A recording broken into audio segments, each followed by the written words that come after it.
Talk. Talk fast. You first.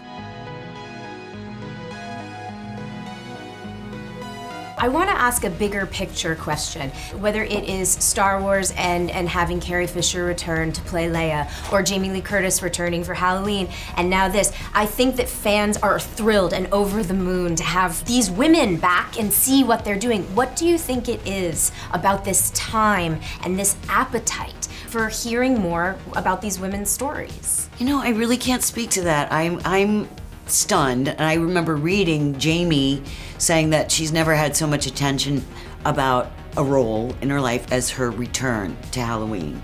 And I was like, uh-oh, I better get ready, because they hadn't announced my return as Sarah Connor. I guess because they are iconic franchises, and we are the first people in the first versions of this franchise that would make them classics. And it's always good to see those classics sort of come back as characters 1,000 years later. Seeing Linda re-inhabit Sarah Connor felt like such an important thing for her personally and for everybody who's going to watch it, and we felt a real responsibility to her to be as dedicated and ferocious as she was, so it was so cool. It was great. I think it's an honor and just exciting to join these legends and, you know, this movie, but also to become part of this family. I think Mackenzie, Linda, and I, we were sharing so much time together, and we got so lucky. We just really liked each other, and we love each other with Tim, and we were just really close, and it was, you know, it was hard work, but it was an amazing experience. They are powerful women characters, and the older they get, the more powerful they become, and that's, I think, something that Hollywood has lost sight of. You know, we've always said the French love their elder actresses. You know, they become statesmen, they become just with everything that comes with age, everything, including the wrinkles. You know, I was, for the longest time, just like, oh, okay, I'm not what I was, and then I just woke up one day and I was like, I am so much more than I was, and that's what's interesting, and that's what we need to show people. It's like, it's not about skin. Skin is 16% of our bodies.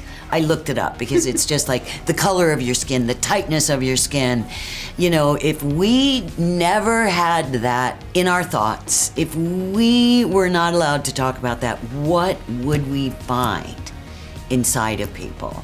And I'd like to start that dialogue. How would you say your characters maybe fit within the mold that Sarah Connor kind of solidified, but also break out of it? I think Sarah Connor's iconic and influential in everything that came afterwards. Yeah. So I think she isn't the first strong female character or the first warrior, but she's a really indelible sort of cornerstone of the action movie industry.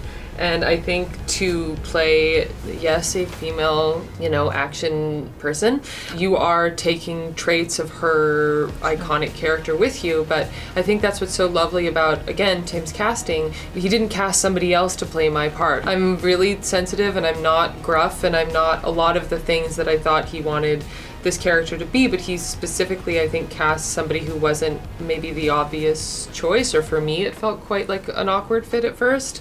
And I get that now seeing the movie, that there's not just carbon copies of this one character, so you're not like, oh, it's a strong woman movie. Mm-hmm. There's three really distinct human people occupying space, and they all look different, and they sound different, and they've had a different life experience, and that feels cool and progressive.